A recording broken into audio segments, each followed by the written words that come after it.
안녕하십니까. 이번 시간에는 인간기계의 공존과 그리고 우리의 선택에 대해서 공부해 보도록 하겠습니다. 자, 그래서 이제 우리의 주제는 자연스럽게 인간과 기계가 어떻게 그러면 공존할 수 있겠냐, 그런 주제로 넘어가게 되겠네요. 그래서 이제 그런 인간과 기계의 공존을 생각하다 보면 지금까지 인간 중심에서 인간 중심 벗어난 탈휴먼으로 넘어가는 게 자연스러운 방향이 될 것 같습니다. 그죠? 그래서 이제 인간 중심, 인간을 위주로 하는 그런 세계관을 바로 휴머니즘이라고 하는데요. 이 휴머니즘에 따르면 인간이란 뭐냐? 그러면 합리적 존재예요. 아까도 얘기했듯이 이성을 가지고 있는 합리적 존재입니다. 또는 양심과 도덕률을 이제 준수하는 도덕적 존재이기도 하죠. 그런 의미에서 인간은 존엄한 존재입니다. 이게 이제 전통적인 인간에 대한 이해이고, 그런 인간 이해를 뒷받침하는 이론이 바로 휴머니즘이죠. 그래서 이제 이런 휴머니즘이 인간이다 보니까 당연히 인간 중심으로 세계를 보고 또는 다른 존재와의 관계를 구성하는 그런 것을 우리가 자연스럽다고 볼 수 있을 텐데, 다른 한편으로 이제 지나치게 인간 중심으로 세계를 바라보는 인간 중심주의가 이제 함축되는 그런 부작용도 있습니다. 이게 이제 현재 이제 지구의 이제 생태계 파괴라든지 기후 변화, 다양한 이제 다른 생명종의 이제 멸종, 이런 것들을 이야기하는 중요한 이제 원인이다라는 비판을 받고 있기도 하죠. 그렇지만 우리는 지난 2000년 동안 이런 인간 중심적인 그런 휴머니즘에 이제 따라서 우리의 삶을 이제 꾸려온 건 사실입니다. 그래서 이런 휴머니즘을 가장 대표하는 그런 이제 그림 한 편인데, 그게 바로 이제 네오나르도 다빈치가 그렸던 이런 그 비트루비우스적인 인간이죠. 이 비트루비우스는 바로 로마 시대 유명한 건축가였습니다. 그래서 이제 이 비트루비우스는 이제 인간의 신체의 구조에 따라서 건축물을 설계한 이제 건축가였는데요. 지금 이 네오나르도 다빈치가 그린 그림에서 인간의 인체는 어떻습니까? 이 중심이 있죠. 배꼽이죠. 배꼽을 중심으로 원을 그리면 인간 신체가 그 원으로 이렇게 딱 이렇게 닿는다라는 걸 이제 보여주는 그림이죠. 이건 뭐냐면, 그러니까 인간의 신체는 조화를 이루고 있다. 코스모스죠. 원래 코스모스가 조화인데 지금 그 의미가 확장돼서 우주로 되어 있잖아요. 그죠? 그러니까 인간의 중심인 코스모스를 이루고 있는 어떤 신체. 근데 그 조화라는 의미가 우주를 이제 의미하는 것처럼 인간을 넘어서 우주까지 인간 중심적인 사고가 퍼져 있는 것을 우리가 볼 수가 있겠죠. 그래서 이제 그 대표적인 예로, 예를 들면 이런 케이스를 볼 수가 있습니다. 이건 뭐냐면, 그러니까 이제 1490년이니까 르네상스 시대죠. 이제 로마에 있는 성당 건축물의 이제 설계도인데요. 보시면 아시겠지만 어떻습니까? 그 건물의 내부 설계가 지금 인간의 신체를 그대로 본따서 설계되는 걸 볼 수가 있죠. 그죠?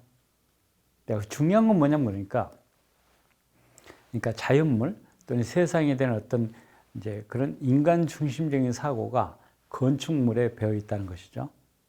그런 것들. 또는 뭐 우리가 이제 가지고 있는 어떤 문화 또는 뭐 어떤 문명, 이 모든 것들이 인간 중심으로 구성된 건 어쩔 수 없는 사실이라고 볼 수가 있겠습니다. 자, 그런데 이제 아까 말했듯이 이제 인류의 문명은 이제 이런 다분히 인간 중심적인 어떤 이제 사고 방식 때문에 다양한 어떤 부작용, 문제점을 이제 표출했죠. 그래서 이제 이런 휴머니즘 벗어나자라는 게 20세기 말부터 이제 지속적으로 이제 일어났고, 현재는 그런 탈휴머니즘이 굉장히 많은 힘을 얻고 있습니다. 그래서 이제 이런 탈휴머니즘의 가장 대표적인 예로서 트랜스휴머니즘이 있어요. 이 트랜스란 말은 건너가다, 바꾸다, 이런 의미가 있죠. 그러니까 휴머니즘을 좀 더 변경해보자, 이런 거예요. 그러면 왜 그렇죠? 자, 지금까지 휴머니즘이 인간이다 보니까 인간 중심적으로 사고할 수밖에 없지만, 그럼에도 불구하고 인간 중심적인 사고 때문에 다양한 어떤 문제가 발생한다. 심지어 계명의 변증법이라는 그런 이제 주장에서 나타났듯이 인간이 인간을 지배하는, 인간이 인간을 이제 혹독하게 이렇게 부려먹고 그 다음에 노동을 착취하는 그런 현상 또는 뭐 전쟁이 발생해서 인간을 대량 살상하는 그런 현상들이 발생한다. 그러니까 그런 어떤 비극적인 그런 함축을 우리가 미연에 방지하기 위해서 이제 휴머니즘을 벗어나자라는 게 바로 이제 트랜스 휴머니즘입니다. 그래서 이제 그걸 벗어나는 방식 중에 하나가 뭐냐면, 그러니까 기술에 의해서 인간을 향상시켜야 된다라는 게 바로 트랜스 휴머니즘의 주요한 이제 주장입니다. 그러니까 인간은 완벽한 존재가 아니라는 거예요. 네오라 다빈치가 주장했듯 인간은 완전히 조화잡힌 존재가 아니라는 겁니다. 이상적인 존재가 아니에요. 향상이.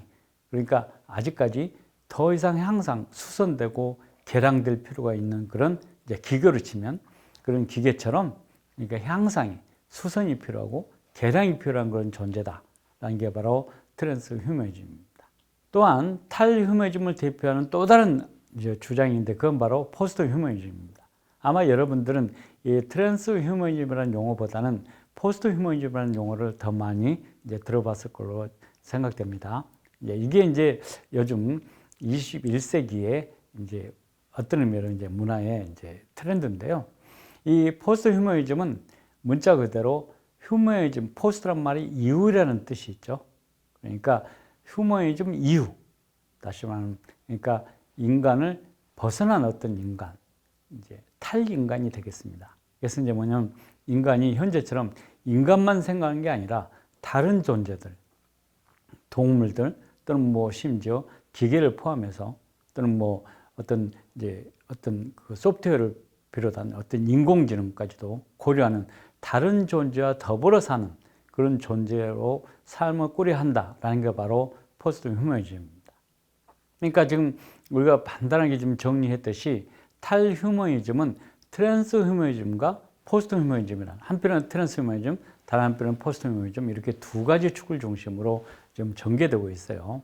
그래서 이제 이런 그 트랜스 휴머니즘과 특히 포스트 휴머니즘은 이제 지난 세기의 포스트 모더니즘의 이제 이후에 등장한 어떤 사조일 수도 있는데, 포스트 휴머니즘, 포스트 모더니즘 말고도 다른 여러 가지 사상들이 이제 서로 이제 기원이 돼서 등장한 21세기의 새로운 사조라고 이제 보시면 되겠습니다. 그래서 이제 좀 더 우리가 좀 이 두 가지 생각을 좀 더 살펴보기로 하죠. 우선 트랜스 휴머니즘은 지금 H 플러스로 이제 이렇게 간략하게 정의될 수가 있는데요. 이 H가 바로 이제 휴먼이죠. 휴먼을 플러스 향상시키자라는 거예요. 그래서 이제 과학기술에 의해서 인간을 향상시키자, 휴먼 이넨스먼트가 필요하다라는 거예요. 그럼 뭐를 향상시키냐? 우선은 신체적인 능력을 향상시키죠. 그죠? 우선 이제 뭐, 예를 들면 사고라든지 질병 때문에, 예를 들면 뭐, 우리 인간의 몸이 어떤 부분이 지금 이제 어떤 불편하게 됐거나, 또는 이제 교통사고에서 이제 뭐 팔다리 잃은 경우도 있죠. 그런 경우에 이제 기술에 의해서 그걸 이제 대체하거나, 또는 뭐 고치거나, 그런 것들이 바로 신체적인 향상이 되겠죠. 또는 뭐 정상적인 신체라도 이제 예를 들면 보다 더 나은 신체로 이제 향상시킬 수도 있겠죠. 그죠? 예를 들면 잘 달릴 수 있는 그런 다리를, 이제 의족을 개발해서 이제 정상적인 다리를 대체한다든지. 그죠? 또는 뭐, 우리 현재 인간의 눈은 가시광선 외에는 볼 수가 없잖아요. 적외선을 볼 수 없는데 적외선을 볼 수 있는 그런 눈을 단다든지 이런 것들이 바로 신체적인 향상이 되겠습니다. 또는 인지적 향상이 있죠. 예를 들면 이제 우리의 지적 능력을 향상시키는 겁니다. 예를 들면 우리 인간의 지적 능력 한계가 있잖아요. 그러니까 우리 인간의 두뇌도 지금 이제 일종의 기계라고 본다면 그 용량이 한계가 있기 때문에 이제 예를 들면 우리 인간이 아무리 똑똑하더라도 그러니까 루트 1을 뭐 수십 점 이하로 이제 100단위까지는 계산이 불가능합니다. 컴퓨터는 금방 하죠. 그런 의미에서 우리 인간의 IQ가 예를 들면 IQ 기준으로 한다면 뭐 200단위 이하일 텐데 뭐 2,500으로 증가시킨다든지 그런 향상도 가능할 수가 있겠죠. 또는 정서적 향상도 있습니다. 우리 인간의 많은 문제점들이 정서적인 불안감 때문에 이제 발생하잖아요. 비극도 그렇고. 그래서 이제 정서적으로 안정될 수 있는 그런 이제 향상을 시킬 수도 있고, 또는 심지어는 도덕 이제 부족한 도덕심에 부족한 비윤리적인 행위가 발생하지 않도록 우리의 도덕 역량을 향상시키는 것까지. 그래서 심지어 이제 도덕공학이란 말까지 등장하고 있습니다. 이런 방식으로 인간을 향상시키자. 그럼 그 향상을 시켜서 어떤 결과를 유지하려고 그럴까요? 그건 바로 유토피아를 구현하자는 겁니다. 그래서 지금 그림이 이 트랜스휴머니즘 학회 협회가 이제 최초로 발행한 그 잡지의 이제 창간호의 표지입니다. 그래서 거기에 지금 H 플러스라는 그 로고가 좀 이제 거기에 등장해 있죠. 그래서 이제 이 유토피아를 구현해보자라는 게 이제 트랜스휴머니즘의 이제 기본 모토인데요. 그러면 우리가 여기서 잠깐 생각해 보면 이 트랜스휴머니즘의 이중성이 금방 드러납니다. 뭐냐면, 탈휴머니즘이라고 해놓고 어떤 의미는 유토피아라는 이제 휴머니즘 이상을 추구하기 때문이죠. 그죠?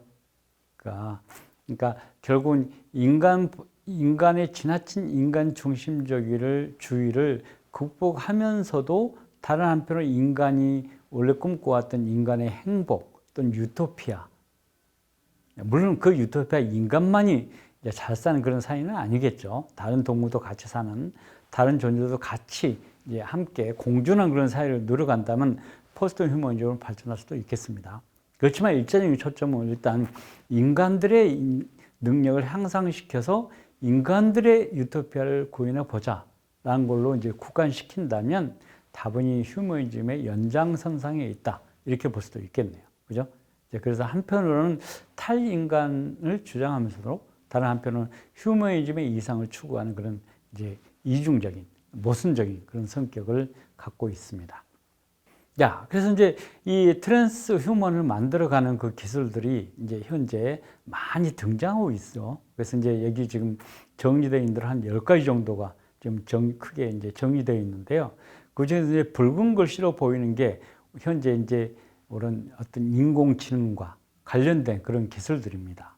예를 들면 범용 인공지능, 아까 우리는 범용 인공지능을 넘어서 초인공지능까지 지금 논의되고 있다는 것을 이제 우리가 검토했었죠. 두 번째는 마음 전송입니다. 마음 전송은 뭐죠? 여러분이 지금 현재 이제 상당수의 여러분들이 이제 어떤 컴퓨터 작업을 하면 그걸 여러분 컴퓨터나 노트북에 저장하지 않고 클라우드에 저장하잖아요. 그 필요하면 그 클라우드에서 다시 다운받아서 하듯이 여러분의 지금 마음을 클라우드에 올려놓고 그러면 어떻게 될까요? 내 몸이 이제 물질로 구성되어 있는 내 몸이 이제 이게 몸도 이제 유기체다 보니까 시간이 지나면 이게 이제 더 이상 못 쓰게 되는 때가 있죠. 그죠? 몸의 죽음이 있잖아요. 그러면 새로운 몸을 만들고 거기다 다시 클라우드에 올려진 마음을 전송받아서 다시 내가 살아가는 그런 방식의 이제 기술입니다. 또는 인공두뇌야. 그러니까 이번에 이제 어떻게 되죠? 자, 우리 인간이 이제 죽음을 맞이하는 게 몸의 죽음과 뇌의 죽음으로 크게 이제 구별되는데, 이제 뇌가 더 이상 작동하지 않을 경우를 대비해서 이제 인공두뇌를 만드는 거죠. 그러면 이제 적어도 인간은 죽지 않게 되는 이제 그런 방안을 하나 갖게 되는 것입니다. 또는 이제 가상현실. 우리가 지금 현재 살고 있는 이런 현실 세계, 리얼리티, 진짜 진정한 세계 말고도 가상현실, 이제 버추얼 리얼리티죠. 이 버추얼 리얼리티라는 개념 자체도 실제로 모순적인 개념이죠. 그죠? 그러니까 현실과 똑같은 어떤 현실을 하나 만들어서 그 세계에서 사는 그런 것. 이건 일종의 이제 사이버 세계지 않습니까? 그죠? 그런 세계. 또는 뭐 인체 냉동. 이건 지금 어떤 기술이냐면, 그러니까 현재 기술로는 그러니까 치유가 불가능한 어떤 질병에 걸린 사람들이 그러니까 그 질병을 치료할 때를 기다리기 위해서 몸을 이제 냉동시키는 거죠. 그래서 이제 영하 이제 질소를 뭐 영하 한 250 정도 온도로 이제 냉동을 시켜서 몸을 냉동을 시켜서 이제 저장한 후에 이제 과학기술이 발전하면 다시 몸을 이제 해동시켜서 이제 질병을 치료한다, 이런 건데요. 현재로는 이런 목적을 위해서 현재 전 세계적으로 500여 사람들이 좀 이제 냉동 상태에 들어가 있습니다. 근데 현재에서는 지금 이제 질병 치료용으로 이제 사용되고 있지만 앞으로는 어떻게 될까요? 시간을 건너뛰는 방식으로 사용될 수도 있겠죠. 그죠? 여러분이 흔히 뭐 영화를 보다 보면 뭐 이제 먼 거리 우주 항해를 할 때는 잠시 이제 그 수면 상태에 들어가잖아요. 그러듯이 몸의 이제 활동을 잠시 이제 냉동이나 수면 상태에 놔뒀다가 시간을 건너뛰어서 그때 깨어나는 그런 기술이 바로 이제 인체 냉동 또는 인체 수면 상태 기술이 되겠습니다. 자, 이런 것들이죠. 자, 그러니까 궁극적으로 이런 기술을 통해서 지금 우리가 결국은 누리는 건 뭐예요?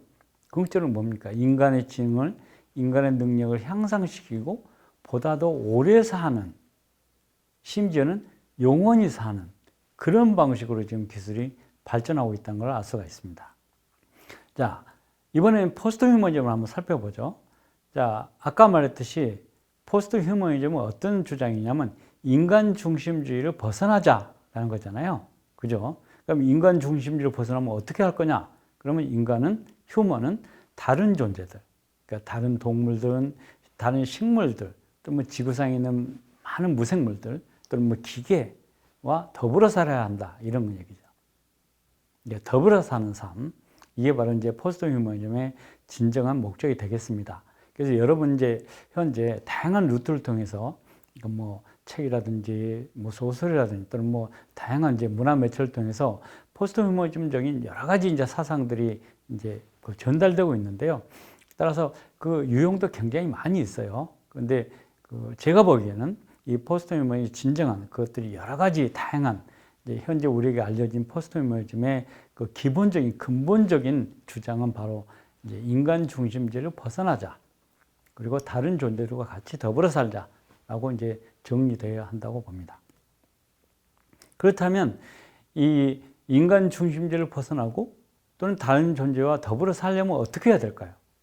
그 한 가지 그런 이제 주장을 구현시킬 수 있는 한 가지 방안이 바로 전통적인 이분법을 극복하는 거예요. 넘어서는 거죠. 뭐냐면 인간과 동물의 이분법을 넘어서는 겁니다. 어떤 의미로? 우리들은 이미 이걸 구현하고 있어요. 실현하고 있죠.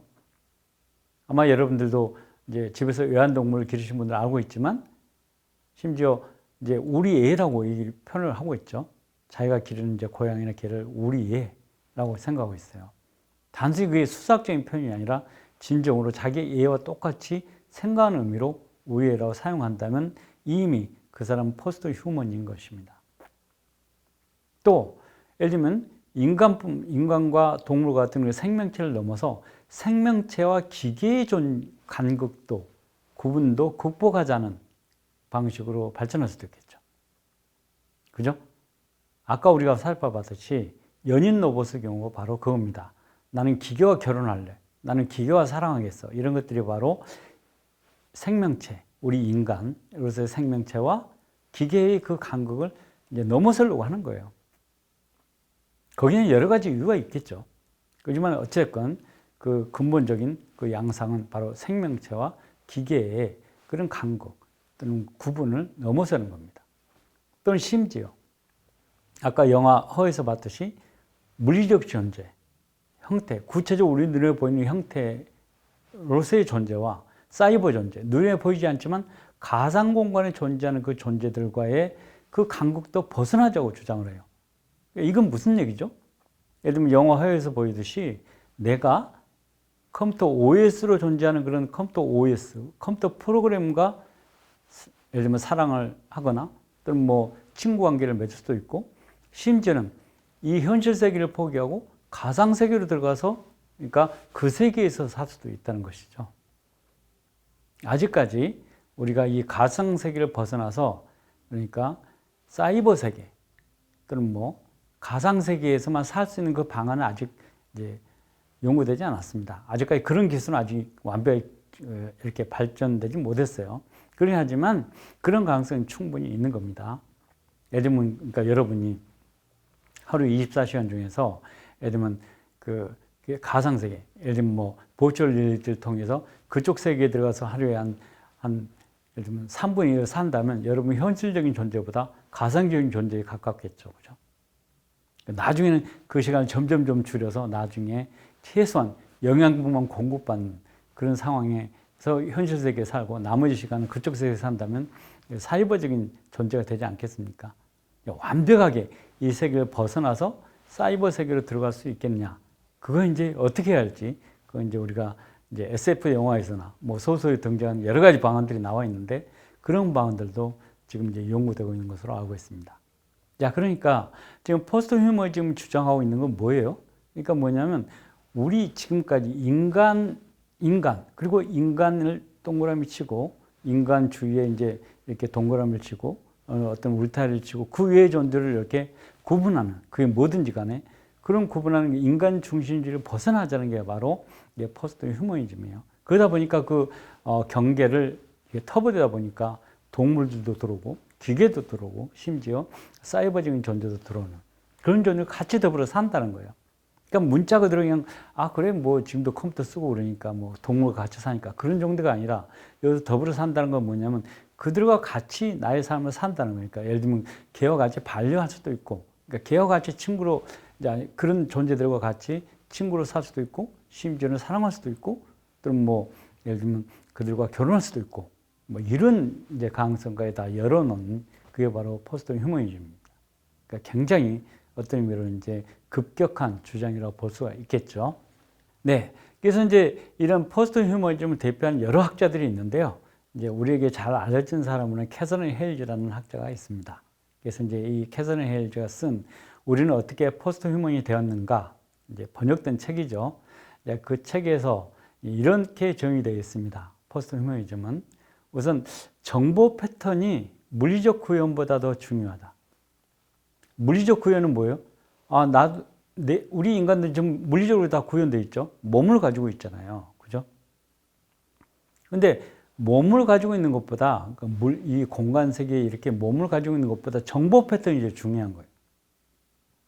그건 무슨 말입니까? 그러니까 정보 패턴은 그건 사이버 세계에 존재하는 패턴이죠. 그죠? 가상 세계나 또 뭐 인터넷 세계, 이런 세계, SNS 상에서 왔다 갔다 하는 그 정보들. 그런 패턴이 우리가 몸을 갖고 이런 어떤 형태를 가지고 있는 것보다 훨씬 더 중요해요. 요즘 가장 대표적인 게 뭡니까? 그러니까 물질적인 돈보다 그러니까 가상화폐가 실제로 훨씬 더 어떤 의미로 지금 이제 높이 평가되고 있는 것도 이제 그런 것 중에 하나일 것 같습니다. 두 번째, 비윤리적 영혼은 없고 의식은 부수현상이다. 그러니까 이건 뭐예요? 영혼은 있다 할지라도 물질과 분리될 수 있는 물질과 완전히 다른 영혼이 있는 게 아니라 정신이 있는 게 아니라 영혼이 있다 할지라도 그것은 비물리적인 영혼이에요. 그러니까 몸이 없으면 영혼은 없다는 얘기네요. 자, 캐서린 헤일즈에 따르면 일단 영혼도 마찬가지예요. 영혼은 그러니까 물질적인 것이라는 겁니다. 그러니까 물질적인 기초가 없이는 영혼은 존재할 수 없다라는 것이죠. 그러니까 그렇다면 의식도 이제 그런 물질에 따라 나오는 부수적인 현상에 불과한 것이 되겠죠. 자, 세 번째는 몸은 보철물에 불과하다는 겁니다. 자, 그럼 B와 C를 같이 엮어보면 뭘까요? 자, 영혼도 그러니까 물질적인 그런 것들의 부수 현상이고 몸도 보철물에 불과한다면 몸은 그러니까 우리가 자연적인 여기서 말하는 몸은 이제 단백질과 여러 가지 우리가 지금 자연적으로 갖고 태어난 그런 몸이 되겠죠. 야, 그거는 보철물에 불과해요. 그러니까 몸은 다른 기계로 자연스럽게 대체할 수가 있다 이런 얘기네요. 그러니까 이제 결국은 이제 결론이 인간은 매끄럽게 지적인 기계와 연결될 수 있다고 주장할 수가 있겠네요. 그죠? 그러니까 인간이 우리가 타고난 어떤 예를 들면 영혼도 있고 몸도 있고 그렇긴 한데 몸도 그러니까 기계로 대체할 수 있고 영혼도 그러니까 물질에 의존한 것이니까 지적인 기계, 인공지능적인 로봇이 되겠죠. 그런 로봇과 연결될 수가 있다. 그러니까 그런 우리가 지금 앞에서는 우리 인간과 별도로 그러니까 인간다운 인공지능, 인간다운 예를 들면 AI 로봇을 우리가 생각해 왔는데 우리 인간 자체도 그러니까 지적인 기계와 연결될 수가 있어요. 그러니까 인간이 매끄럽게 지적인 기계와 연결될 수 있다라는 게 바로 캐서린 헤일즈의 결론입니다. 그러니까 이제 이건 어떤 얘기가 되냐면 우리가 지금까지 인공지능이 그러니까 인간다운 방식을 통해서 자체적으로 진화할 수 있는데 우리 인간도 마찬가지로 그러니까 기계와 결합됨으로써 진화할 수 있다. 그런 주장을 할 수가 있겠네요. 자, 그래서 이제 자연스럽게 우리 논의는 사이버그로 흘러가게 됩니다. 이 사이버그라는 용어는 사이버네틱스, 그러니까 인공드내학이라고 번역되죠. 이 사이버네틱스와 생명체를 의미하는 오르가니즘이 합쳐진 용어입니다. 그래서 이제 아까 설명했듯이 기계와 결합한 생명체, 생명으로 볼 수가 있겠네요. 이제 통상적으로 사이버그 하면 그냥 기계와 결합한 인간으로만 이해되는데, 그거 외에도 생명체가 어떤 생명체든지 살아있는 것이면 그것이 기계와 결합했을 때 그걸 사이버그라고 얘기합니다. 그러니까 사이버그의 특징은 생명을 가진 기계라는 것이죠. 그러니까 기계도 생명을 가질 수가 있다라는 것입니다. 그래서 이제 이런 사이버그를 얘기하다 보면 우리가 반드시 얘기해야 될 게 바로 공각기동대라는 그런 만화입니다. 그래서 이제 이 만화는 일본인 작가인 시로 마사무네의 이제 작품인데요. 그래서 이 이제 공각기동대에서 그 만화에서는 이 사이버그는 전내와 의체가 합쳐진 존재입니다. 이제 거기 등장한 주인공이 이제 전직 군인이었는데 이 군인이 사고를 당해서 이제 죽게 생겼어요. 그래서 이제 그 뇌를 추출해서 전자화 시켰어요. 다시 말하면 컴퓨터와 연결될 수 있도록 그 뇌를 전자화 시켰다 해서 전뇌라고 하고, 전자화된 뇌란 말이죠. 의체는 그냥 자연적인 몸이 이미 이제 그 사고로 이제 사용할 수 제대로 작동이 안 되기 때문에, 그러니까 기계로 만든 몸, 그러니까 인공 몸이죠. 그걸 의체라고 불렀어요.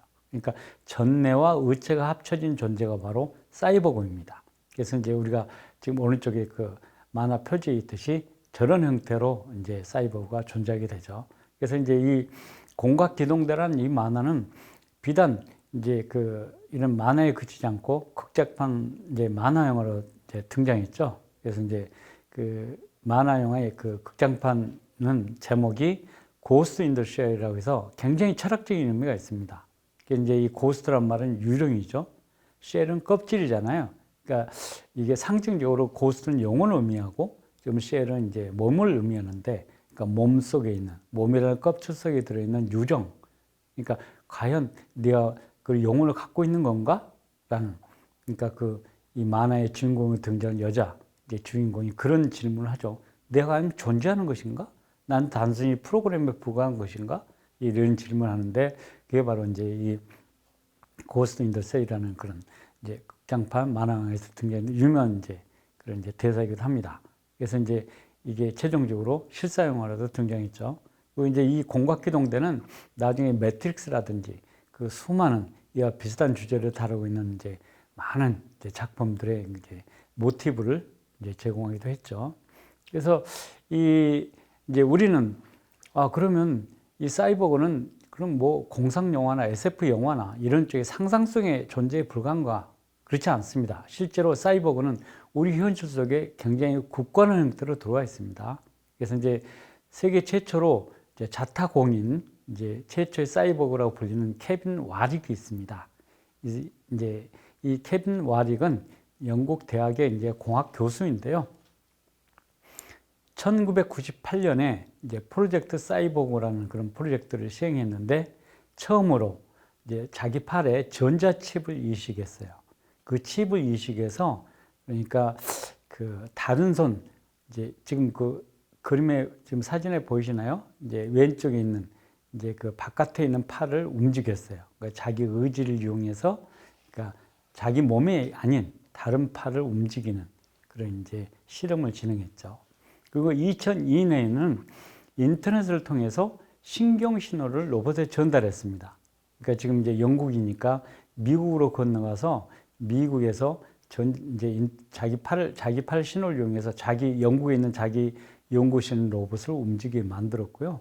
그럼 또 하나는 부인에게도 이제 칩을 이식해서 이제 심지어는 이제 몸을 움직이는 정도가 아니라 공감하는, 자기의 이제 예를 들면 사랑한다는 그런 느낌을 표현하면 부인의 목에 달려 있는 그런 이제 어떤 전자칩에서 불빛이 이제 파란 불빛이 이렇게 보이고, 이런 방식으로 서로 이제 자신의 감정을 서로 교류하는 그런 방식도 이제 개발을 했습니다. 그래서 이제 이게 최초의 이제 사이버그의 이제 사례이고요. 또 하나의 사례는 닐 하비슨이라는 그런 청년입니다. 이제 이 닐 하비슨은 태어날 때부터 이제 선천적인 어떤 그 모든 색을 이제 못 보고 단지 이제 그러니까 흰색과 검정색 이렇게 뭐 보는 그런 이제 시각 장애자였어요. 근데 이제 지금 아이버그라고 불리는 지금 그 장치를 자기 이마에 이식했습니다. 그래서 이 아이버그 장치는 어떤 거냐면 이제 일단 빛이 들어와요. 빛이 들어오면 빛의 파장을 소리 파장으로 일단 변화시킵니다. 그리고 그 소리 파장을 다시 색으로 변환시켜요. 그래서 이제 이 아이버그는 닐 하이베슨에게는 이제 바깥 세상을 보는 어떤 그런 장치이기도 하고 또는 하이베슨은 이 장치를 통해서 사이버그 예술가로 활동했습니다. 예를 들면 이런 식이죠. 지금 보면 지금 닐 하이베슨이 이제 베토벤의 그 엘리제를 위해라는 그 피아노 곡을 들으면 지금 자기에게 들리는 그 음악, 그러니까 소리 파장이잖아요. 저게 빛을 거쳐서 그러니까 색채로 보이는 현상을 지금 그려낸 거예요. 그리고 이제 오른쪽은 비발디의 사계의 봄이라는 그 곡을 들었을 때 자기 머릿속에 떠오르는 그 색채감을 이제 그린 겁니다. 이런 방식으로 이제 소리를 색으로 바꾸는 그런 이제 어떤 공감각적 체험이죠. 그걸 이제 예술적으로 표현해서 이제 사이버그 예술가로 활동하고 있습니다. 그러니까 장애를 어떤 의미로 이제 옛날에는 엄청난 장애였는데 그 장애를 과학기술적으로 극복하고 그걸 뛰어넘어서 이제 예술가로 활동하는 그런 이제 방식이 된 거죠. 그래서 이제 우리가 지금 케빈 와딕이나 이제 닐 하베슨 이제 두 사람만 봤지만 사이버그는 엄청나게 많습니다. 실제로 우리 현실 세계에 굉장히 많이 있어요. 그래서 이제 이런 방식으로 인간과 기계가 실제로 이제 공진화할 수 있다. 인간의 진화가 있다면 기계도 진화를 한다. 근데 기계가 기계만으로 진화한 게 아니라 인간과 함께 진화한다는 거죠. 그래서 공자가 붙었단 말은 서로 도움을 주면서 이제 상생이란 말을 요즘 많이 쓰잖아요. 그러니까 상생, 서로 이제 도움을 주면서 살아간다는 건데 이제 동물 세계에 그런 게 많이 있잖아요. 그죠? 공생관계. 그렇듯이 이제 인간도 기계도 공생한다 이런 거예요. 그러면 여기서 이제 중요한 게 뭐냐면 인간이 이제 그 기계와 공생하려면 인간이 기계화가 어느 정도 돼야 되겠죠. 그게 어떤 방식이든. 또 기계도 이제 인간과 공생하려면 기계가 인간화 돼야 될 거예요. 그래서 이제 아까 사이보그는 일종의 인간이 기계화되는 하나의 방식일 겁니다. 또 기계가 인간화되는 방식이 바로 AI 로봇이 되겠죠. 그죠?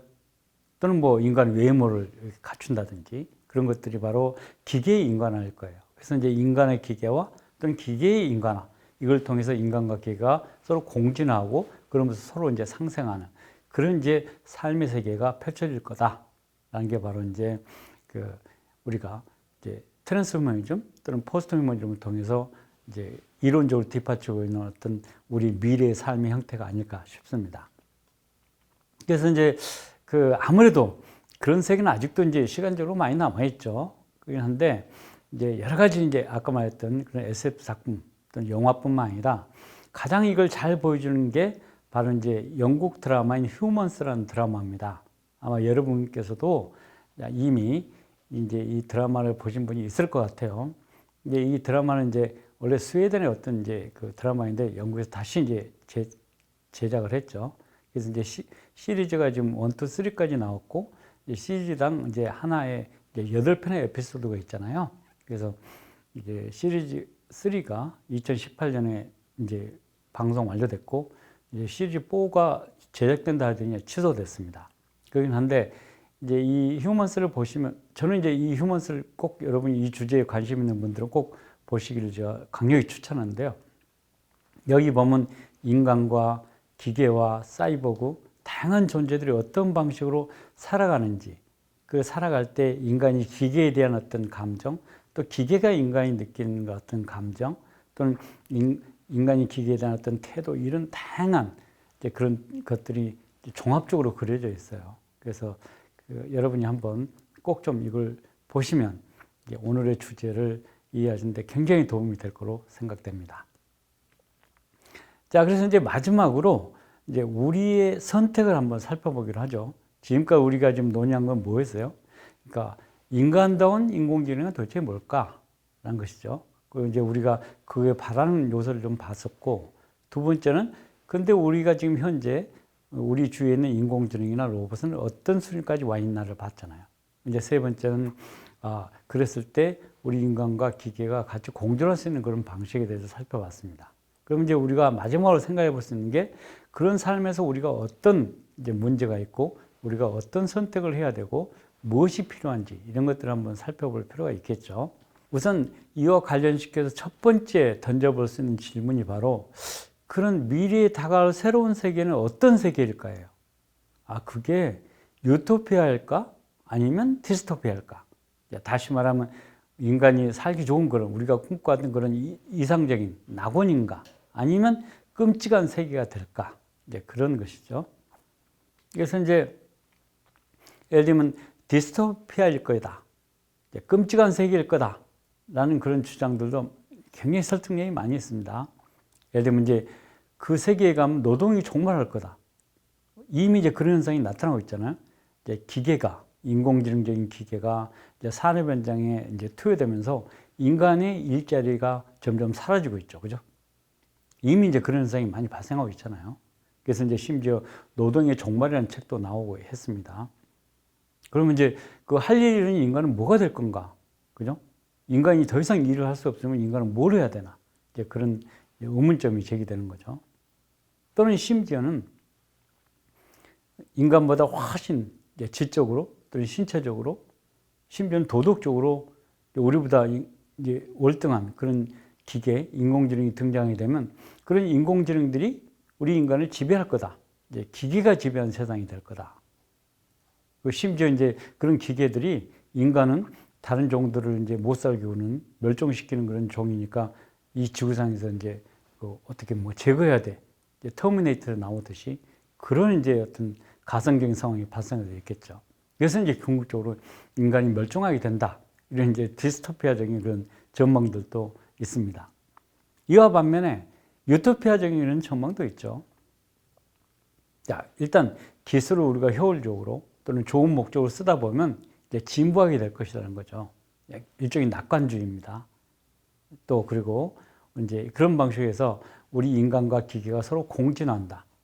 인간만 진화한 게 아니고 인간이 기계에 대해서 이제 예를 들면 이제 어떤 도움을 주는 이제 그런 방식으로 인간과 기계가 서로 공진하게 될 것이다. 그럼으로써 이제 인간은 어떤 방식으로는 인간이 해방이 된다는 거죠. 예를 들면 이제 인간이 이제 싫은 노동으로부터 해방될 수가 있는 거죠. 일단은 인간이 기꺼이 하는 노동 말고도 인간이 살기 위해서 하는 노동도 있잖아요. 그죠? 그런 것도 인간이 해방되고 또는 어떤 의미로는 인간의 어떤 욕구, 그러니까 자원의 부족, 기타 등등 여러 가지 이유 때문에 그렇기 때문에 인간의 이제 그 어떤 경쟁, 인간에 의한 인간의 지배 그런 것들이 필요한데 만약 우리 인간이 약간 아까 말한 방식대로 인간이 약간 기계화된다면 먹는 것을 예를 들면 소화기관을 대체한다면 예를 들면 쓸데없이 그러니까 막 그 먹는 미각을 충족시키기 위해서 수많은 자원을 이게 낭비하는 그런 것은 없어지게 되겠죠. 그죠? 어떤 방식으로요? 그래서 이제 인간을 진정한 욕구로부터 해방시켜서 보다 나은 세계를 구원할 수 있을 거다. 그런 얘기입니다. 그래서 이제 이 각자, 그러니까 새로운 세계가 유토피아가 될 것이냐, 아니면 디스토피아가 될 것이냐. 이거에 대한 이제 많은 논의들이 지금 있고요. 이제 그리고 또 양자의 그 논쟁도 굉장히 치열합니다. 그래서 우리가 이제 현재로서는 어느 것이 더 옳은 주장인지 그에 대해서 이제 우리가 단정적으로 말할 수는 없겠죠. 그렇지만 우리가 그 두 가지 주장 다 어느 정도 상당한 이제 설득력을 갖고 있기 때문에 우리가 이제 그런 것들 유심히 살펴보면서 자신의 견해를 결정할 필요가 있겠습니다. 그래서 이제 우선 이런 논의를 하다 보면 이제 꼭 한번 얘기를 해야 될 게 멋진 신세계라는 그런 소설입니다. 이 소설은 이제 올더스 헉슬리라는 영국 작가가 쓴 소설인데요. 이 연도를 보세요. 1932년이죠. 굉장히 오래됐어요. 이제 이 헉슬리 집안은 예를 들면 이제 토마스 헉슬리의 이제 손자뻘인데요. 유서 있는 집안이죠. 이제 다윈의 진화론을 이제 열렬히 지지했던 집안이고 그런 집안인데 이미 1932년대에 이미 이제 지금의 세계를 미리 이렇게 상상하고 쓴 소설입니다. 굉장히 좀 현대적인 그런 요소를 많이 담고 있어요. 그래서 이 소설에서는 이제 제목과 달리 제목은 좀 브레이브 뉴 월드잖아요. 용감한 새로운 세계라고 해서, 그러니까 실제 그 새로운 세계는 그렇게 유토피아가 아니다라는 이제 어떤 역설적인 그런 제목을 달고 있는데요. 이 세계에서는 이제 조지 오웰의 1884년처럼 그러니까 전체주의 사회를 그리고 있어요. 미래 세계는 이제 좀 유토피아가 아니라 디스토피아일 거다. 전체주의. 그러니까 국가가 모든 걸 통제하는 건 사회가 될 거다. 이런 얘기를 해요. 그래서 이제 이 AF는 애프터 포드입니다. 그러니까 포드의 사후. 그러니까 이 자동차 왕이었던 그 헨리 포드 있죠. 그죠? 미국의 그 포드 자동차 설립했던 그 포드가 632년에 이제 그 사후에 632년을 이제 그걸 원년으로 삼아요. 이제 포드가 사망하냐를 바로 이제 그 세계를 이제 그 세는 그 기원론으로 삼습니다. 이제 AF 632년이 저 소설의 이제 시대적 공간인데요. 그러니까 2496년이죠. 저기서 632년을 빼면 이제 그때부터 이제 시계가 돌아간다고 설정하고 있습니다. 그래서 이제 그 사이는 포드주의. 이제 포드주의가 뭐죠? 대량 생산이죠. 기계를 이제 조립 라인에 쫙 놓고 컨베이어 벨트가 움직이면 노동자들은 자기가 하는 것만 하잖아요. 그죠? 여기서는 바퀴를 끼고 여기서는 볼트만 주고 여기는 뭐 시트를 안 치고 이렇게 자기의 주어진 것만 하는 컨베이어 시스템 또는 대량 생산 또는 자동화 이런 것들. 그래서 모든 사회가 그러니까 그런 식으로 이제 자기의 주어진 전체적인 걸 하는 게 아니라 부분적으로 자기의 주어진 것만 하는 자동화된 사회, 계획된 사회를 이제 그리고 있고요. 또 하나만 뭐냐면 그 시민들, 인간들도 인공수정됩니다. 아까 우리가 뭐였죠? 그러니까 인간과 기계가 결혼하면 어떻게 이세가 태어날까? 그런 건데 저희는 유전공학으로 태어나요. 그러니까 인공수정돼서 인간이 탄생됩니다. 태어날 때부터 알파, 베타, 감마, 델타, 입실론 이렇게 5개 이제 계급으로 태어났는데요. 알파가 이제 굉장히 고급이고 밑으로 내려가서 점차 이제 하층이 됩니다. 심지어 델타와 엡실론은 일부러 불구를 만들어서 인간을 탄생시켜요. 그 사람들은 사회에 이제 굳은 일을 하도록 처음부터 이렇게 되어 있죠. 지능도 낮고. 그래서 이제 저렇게 인공수정되다 보니까 가족이라는 개념도 사라지고, 그러니까 우리가 가족을 꾸려야 돼 그런 것들은 저 사회에서는 비웃음의 대상이에요. 또 누가 누구를 한 사람을 사랑한다고 하는 것도 비웃음의 대상입니다. 가족이나 사랑도 소멸돼요. 그리고 이제 자유롭게 누구든지 자유롭게 성애를 할 수가 있습니다. 그리고 또 이제 인간이다 보니까 예를 들면 이제 어떤 그 성충동이 있잖아요. 그죠? 그런 것들은 촉감 영화. 요즘 같으면 이제 포르노라고 부를 수 있는 그런 촉감 영화관이 있고, 그 공공연히 있고, 그런 데 가서 이제 성 욕구를 풀어요. 그러고 또 이제 우울증에 걸리거나 어떤 이제 기분이 이렇게 썩 좋지 않을 때 이제 일종의 그 약물이죠. 소마라고 불리는 약물을 통해서 그 약물을 하나씩 주게 되는데 그걸 먹으면 기분이 좋아지는. 그러니까 이런 기계와 약과 이런 거에 의해서 인간의 행복을 조절하는 그런 사회로 그려지고 있습니다. 이제 거기에 등장하는 한 인물이 이제 그 사회를 이제 쭉 이렇게 이제 겪고 있는 그 과정을 그리고 있는데요. 여러분도 한번 읽어보세요. 굉장히 재밌습니다. 그래서 이게 이제 좀 굉장히 좀 오래전에 그려진 것이지만 이제 현대 미래 사회를 이제 디스토피아로 그리고 있는 이제 소설이라면 보다 과학적으로 또는 학문적으로 이런 미래 사회가 어떻게 될까를 분석한 책이 바로 이제 이 슈퍼 인텔리전스 경로 위험 전략이라는 책으로 번역된 이제 그 책입니다. 이 닉 보스트롬은 이제 영국 옥스퍼드 대학의 철학 교수인데요. 이제 이 학자는 이제 이 주제에 대해서 평생 동안 연구를 해왔어요. 그래서 이제 이 책에서 이제 레이 커즈웰과는 다르게 2080년경쯤 되면 인간 수준의 ASI가 등장할 거다. 그리고 2110년쯤 되면 인간을 능가하는 AS가 등장할 거다라고 해서, 그러니까 그 약간 차이가 있죠. 그러니까 그 2045년과 2110년간에 약간 차이가 있습니다만 어쨌든 간에 중요한 건 뭐예요? 그럼 어찌됐건 인간을 능가하는 ASI가 등장한다는 것은 두 사람 다 이제 일치하고 있죠. 그죠? 네, 시간상의 차이점이 약간 60년 차이가 있습니다.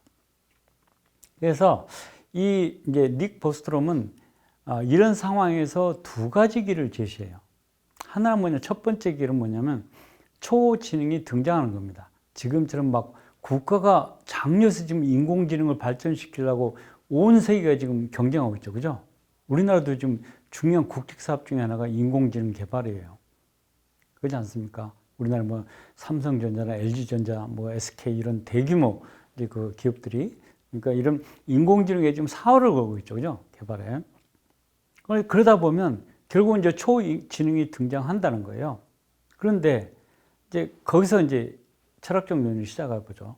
그런 초지능이 등장한다면 어떻게 되겠습니까? 예를 들면 IQ가 2045쯤 되는 그런 초지능이 등장한다면 우리 인간과 어떤 상태에 있을까요? 그건 마치 그러니까 여러분 고등학교 때 미적분을 유치원생한테 아무리 가르쳐봐야 모르는 것처럼 그 초지능이 알고 있는 어떤 진리를 우리 인간은 모를 수 있겠죠. 그러니까 그 상황이 되면 닉 보스트롬에 따르면 초인공지능에게 인간이 왜 필요한지를 납득시켜야 돼요. 그렇지 않으면 저 인간들 가만 놔두면 무기 개발해서 서로 죽이고 다른 종들 잡아먹고 쓸데없이 막 이렇게 학살하는 저 인간종을 살려둘 필요가 없다라는 것이죠. 납득이 안 되면 초지능이 인간이 생존할 필요성이 납득이 안 되면 인류의 멸종이 되는 거죠. 인류를 멸종시키는 거예요. 그걸 이제 닉 보스트롬은 실존적 이익이라고 불렀습니다.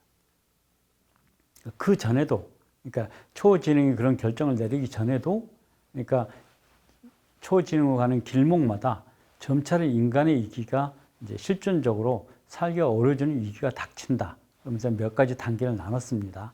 이제 그런 것들 실존적 이기인데 실존적 이기가 좀 더 심화되면 이제 인간이 멸종에 이르게 된다. 이런 거예요. 자, 그럼 이제 이건 굉장히 비극적인 일이죠. 그죠? 그러니까 어찌 돼야 될까요? 초지능이 등장하면 저런 일이 벌어질 수밖에 없다면 두 번째 길은 초지능을 통제하는 것이어야 되겠죠. 그죠? 그래서 이제 닉 보스트롬은 현재 이 초지능 연구를 통제해야 된다라는 그런 이제 그 연구를 하고 있습니다.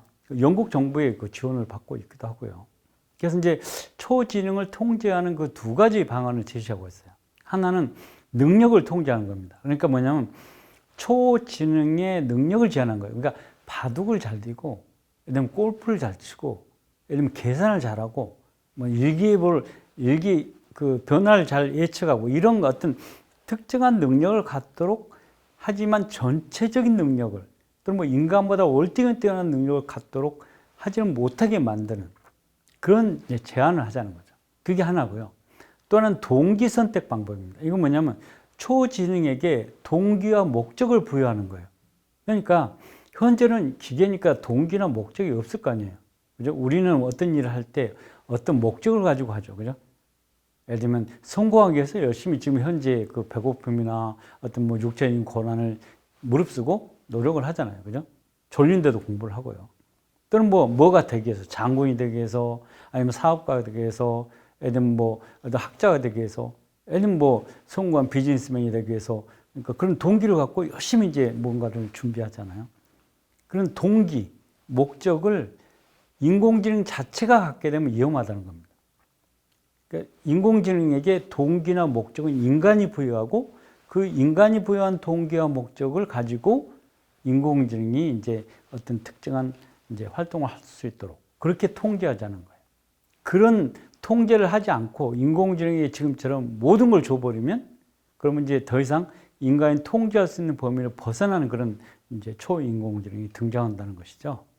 그래서 실제로 이런 가능성은 충분히 지금 뭐 빌 게이츠라든지 뭐 이런 이제 세계 앨런 머스크 뭐 이런 세계적으로 유명한 그런 사람들이 이 그 닉 보스트롬의 이 주장에 동의하고 있습니다. 그러니까 현재처럼 인공지능에 모든 걸 맡겨버리고 인공지능이 모든 걸 해결할 거라고 믿는 그런 이제 느슨한 형태로 가면 언젠가는 우리가 더 이상 통제할 수 없는 형태로 가게 된다. 그러니까 우리가 그 전에 사전에 어떤 브레이크를 장치를, 안전장치를 만들어야 된다. 이게 바로 이제 닉 보스트롬의 그런 주장입니다. 네. 그 다음에 이제 우리가 좀 관점을 바꿔서 이번은 이제 다른 얘기를 좀 해보죠. 이 셰리 터클이라는 학자는 MIT의 사회 심리학자입니다. 사회학자이기도 하고 심리학자이기도 해요. 그래서 이제 이 셰리 터클 책을 많이 냈는데요. 관련돼서 그 책들이 우리말로 지금 거의 다 번역이 됐습니다. 제일 첫 번째 책이 더 세컨 셀프라 그래서 제2의 자아라는 책인데 그 책은 지금 번역이 안 됐어요. 근데 그 책은 뭐냐면 그러니까 우리가 원래 자아가 있는데 컴퓨터나 이런 인공지능을 통해서 또 다른 자아를 하나 더 개발한다라는 책이었고요. 이제 그 후부터 이제 쭉 나온 책들이 지금 번역되어 있습니다. 네, 셰리 터클의 첫 번째 책 스크린 위의 삶에서는 인터넷을 통해서 가상현실을 통해서 우리 인간들이 다원적이고 다중적 인격을 이제 갖게 된다라는 거예요. 그러니까 실제로 보면 여러분들도 이 사이트에서는 이런 방식으로 이제 활동하고 또 저 사이트는 저렇게 활동하고 그러면서 이제 실제로 전혀 다른 사람처럼 이제 활동하는 경우도 있잖아요. 그래서 이제 이게 실제로 이제 어떻게 보면 이중 인격이라는 게 전통적으로 이제 병리현상으로 간주되지만 현재 이제 이런 다중 인격이 이제 실제로 이런 이제 가상현실을 통해서 이제 보편화되고 있는 현실이 발생한다는 거죠. 외로워지는 사람들에서는 보다 더 구체적인 이제 문제를 제기하고 있습니다. 왜냐하면 모든 것들이 연결되는 초연결로 인해서 실제로 연결 속에서 오히려 고독감을 느끼고 심지어 자기를 상실하게 된다라는 거예요. 약간 역설적인 상황이죠. 그러니까 우리가 실제로 많은 사람들이 실제로 연결되고 있는 것처럼 느끼지만 오히려 더 고독감을 느낀다는 거예요. 이제 가장 최근에 나온 대화를 잃어버린 사람들에서는 그러니까 이 모든 것을 극복하는 것은 즉각 대면적인 대화를 회복해야 된다는 거예요. 그러니까 그런데 유감스럽게도 실제 지금 코로나 사태 때문에 우리는 오히려 이제 이런 그 직접적인 대면 대화를 이제 할 수 없잖아요. 이제 물론 이제 개인적으로 되지만 그래도 이제 다중적으로는 그게 좀 어려운 상황이 됐죠. 참 어려운 시기이기도 합니다. 그래서 이제 좀 더 구체적으로 보면요.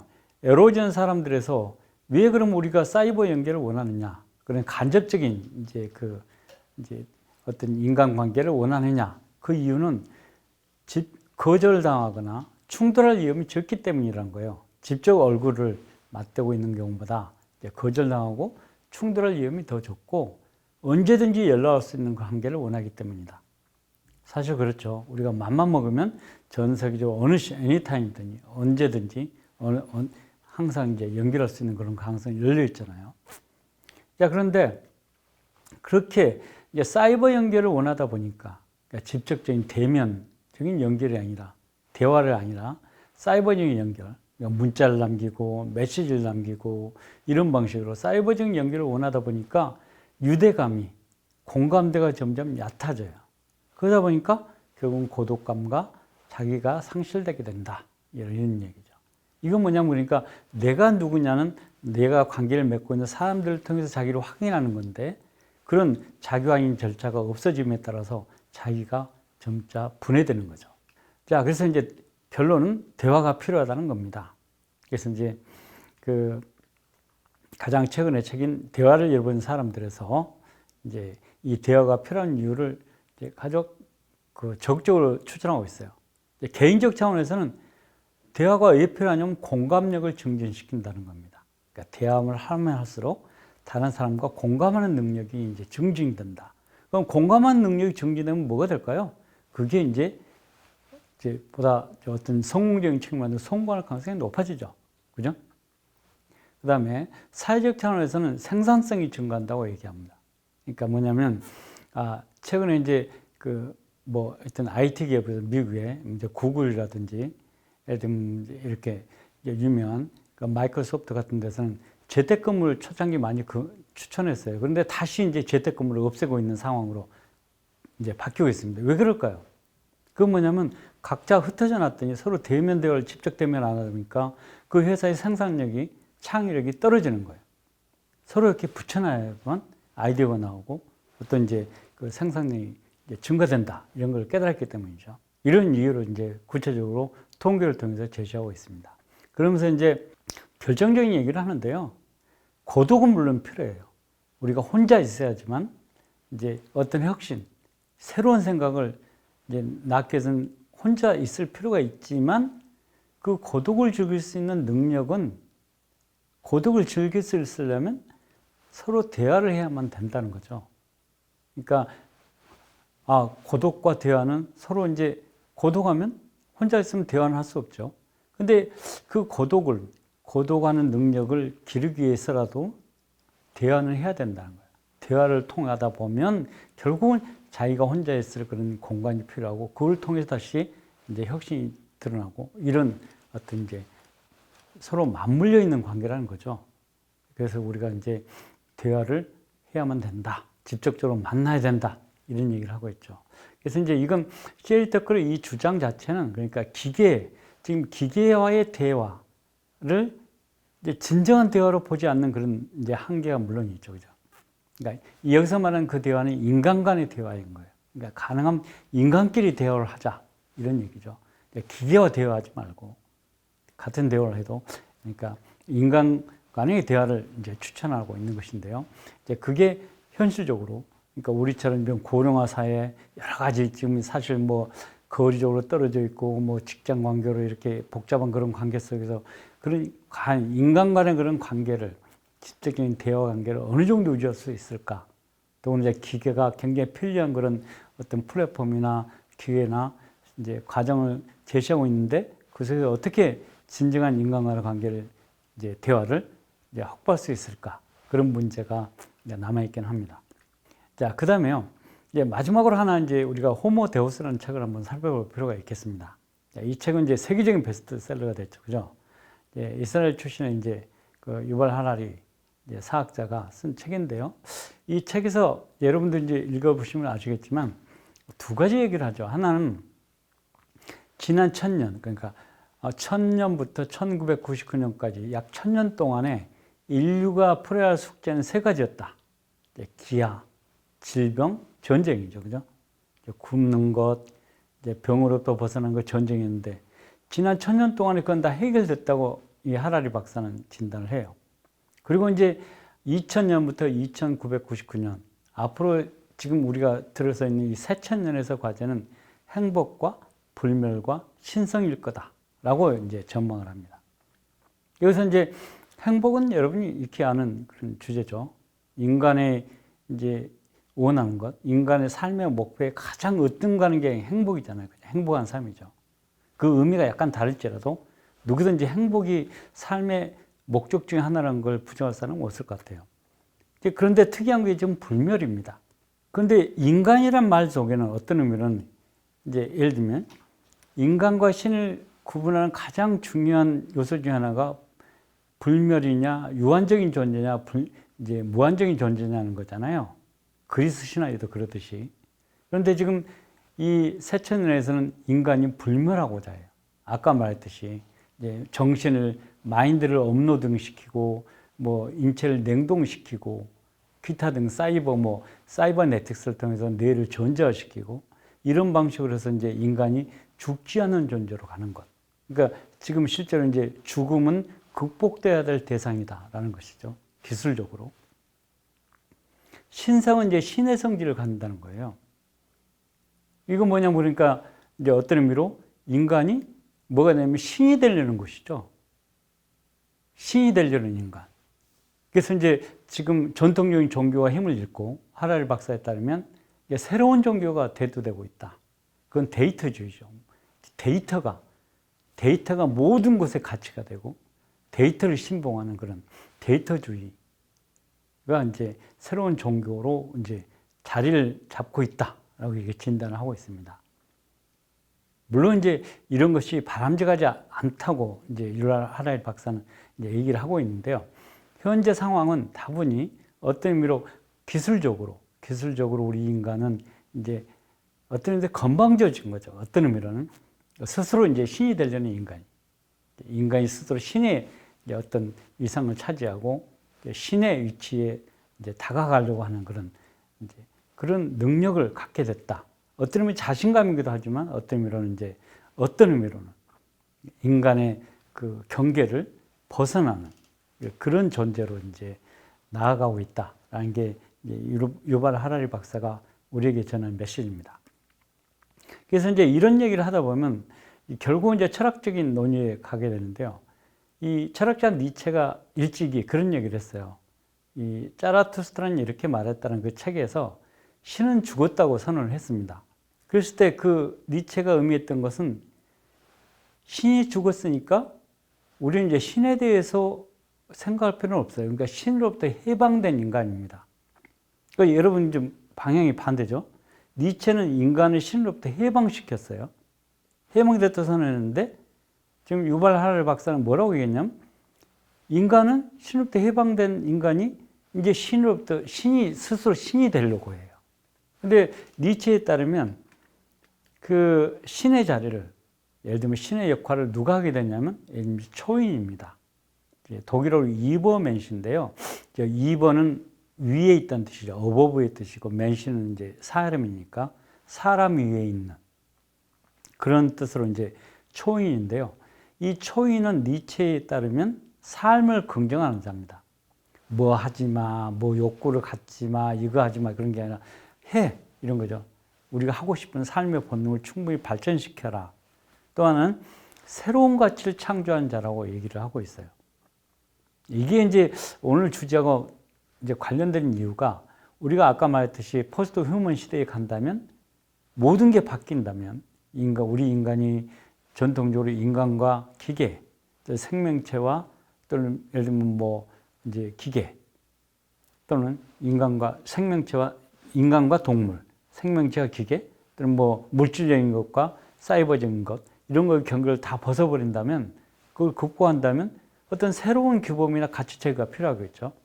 그런 것들을 만드는 존재가 바로 이제 신이 아니라 초인인 거예요. 니체에 따르면요. 그래서 이제 니체는 이런 정신 변화의 단계를 이제 크게 세 가지로 얘기했습니다. 그러니까 예를 들면 인간은 동물하고 초인의 그 중간에 있는 존재예요. 예를 들면 그래서 이제 인간이 무한히 노력해서 이제 초인의 단계로 다가가야 되겠죠. 그런데 이제 그 정신 변화의 단계를 세 개로 니체는 제시하고 있습니다. 하나는 낙타의 단계예요. 낙타는 이제 사막을 이제 물도 적게 먹으면서 굳건히 무거운 짐을 지고 가잖아요. 그러니까 낙타의 삶은 인내하고 복종하고 순종하는 단계입니다. 자, 그런데 이제 사자의 단계에 가면 나 이거 못해 이런 거죠. 나에게 짊어진 그 무거운 짐을 벗어던지고 이제 주인의 뜻에 반하는 거죠. 자유를 얻고 못해, 안 해, 뭐 이런 거요. 나 하고 싶은 거 할 거야. 이런 식의 부정의 단계에 이르게 되는 겁니다. 그리고 이제 마지막 단계가 바로 아이의 단계. 이거 뭐냐면 이 아이는 여러분이 이제 아이의 정신이 어떤 거냐? 그건 뭐냐면 순진하다는 거죠. 순진하다 보면 온갖 편견과 기성적인 어떤 생각으로부터 자유롭다는 것이죠. 모든 걸 처음부터 시작하는 새로운 시작이고 또 옛날에 금방 어떤 과거로부터 해방돼요. 망각하죠. 새로운 걸 항상 만들어내요. 새로운 거 항상 새로움이에요. 똑같은 일에도 항상 새롭습니다. 이게 바로 아이의 단계인데 니체는 지금 이 아이의 단계를 인간 정신의 최종적인 단계로 놓고 있어요. 그러니까 인간이 인간답게 살려면 어떻게 해야 된다는 거예요? 그러니까 이렇게 순진, 망각, 새로운 시작, 창조의 단계를 거쳐야 된다. 이렇게 얘기했는데요.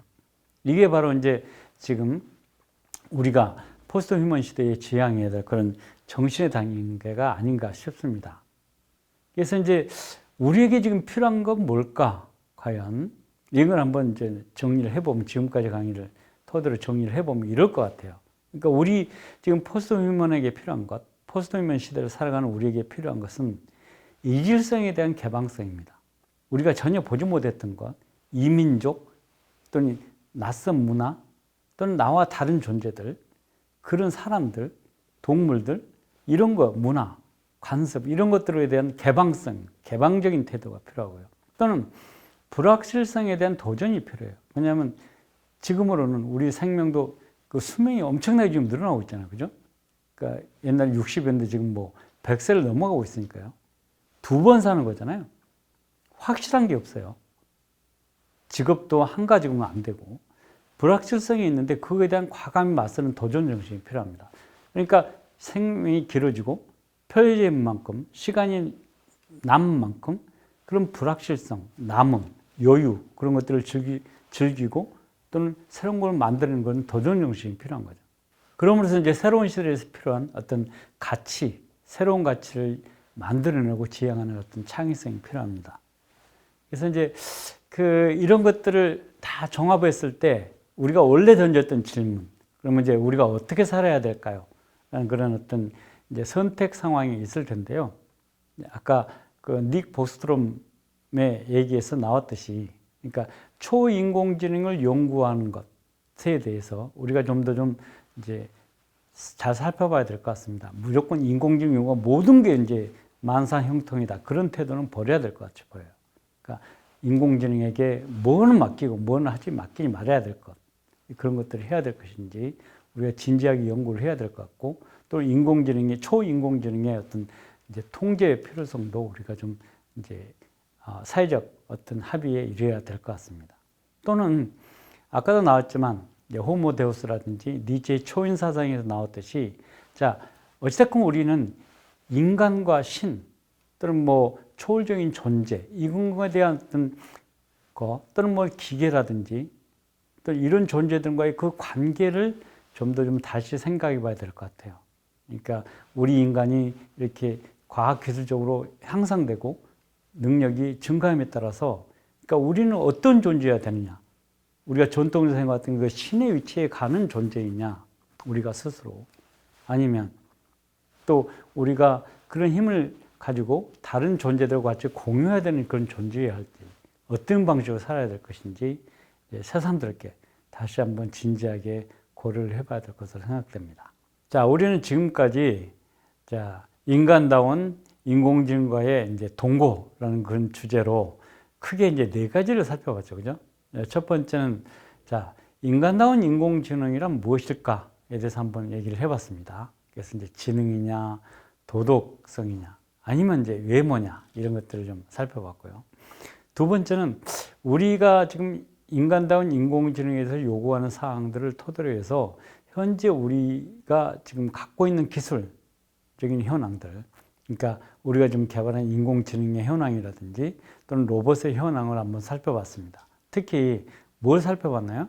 예를 들면 이제 소셜 로봇, 우리가 인간과 공감하고 사회적 관계를 유지할 수 있는 그런 로봇의 형태에 대해서 살펴봤고, 그중에 특히 이제 예를 들면 뭐 섹스 로봇이라든지 연인 로봇 또는 반려 로봇 등처럼 우리 인간의 삶이 직접적으로 이제 파고드는 그런 로봇의 이제 의미 또는 뭐 윤리적인 문제도 좀 살펴봤습니다.